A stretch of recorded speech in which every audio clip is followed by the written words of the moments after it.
I am Umi Sisoho, and I work as the Partnerships Manager for the Girls Agenda, a young women's-led organization based in the Gambia that champions the rights of young women and girls. We're going to bring 50 girls together to teach them about FGM, SRHR, their bodies, leadership. We're also going to provide them with face masks and other COVID-19 response messages so that these kids don't just learn about FGM, but they also learn about the relationship between GBV and pandemics. And when they go back to their families, they're able to reflect between the connection of the COVID-19 and somehow the rise of intimate partner violence, sexual violence, FGM, possibly FGM, and child marriage in their own families and communities.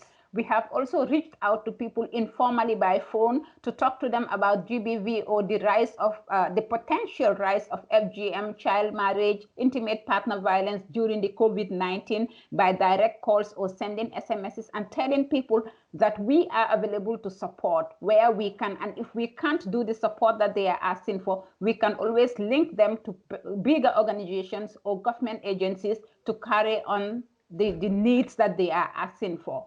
One thing that we have learned from the COVID is we really need to be prepared for an uncertain world as an organization. When pandemics strike, for example, you never know when they are coming. Therefore, as a youth organization led by young women, we need to prioritize planning of some of these risks in the work that we do so that whenever they happen, we know how to maneuver around them. When it comes to SRHR funding, it's the present, it's the future. We can't just joke about it.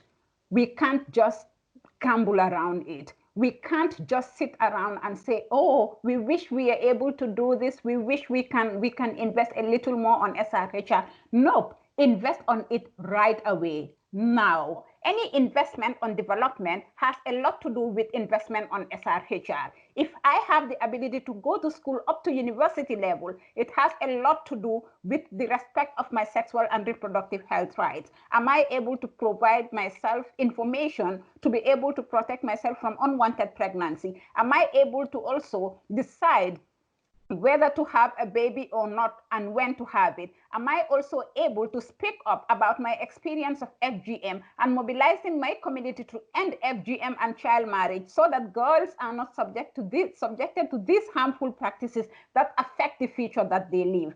So therefore, our policymakers, our politicians, our development partners, our donors need to understand that investing on SRHR has a lot to do with the development agenda of this generation as well as the development agenda of our future.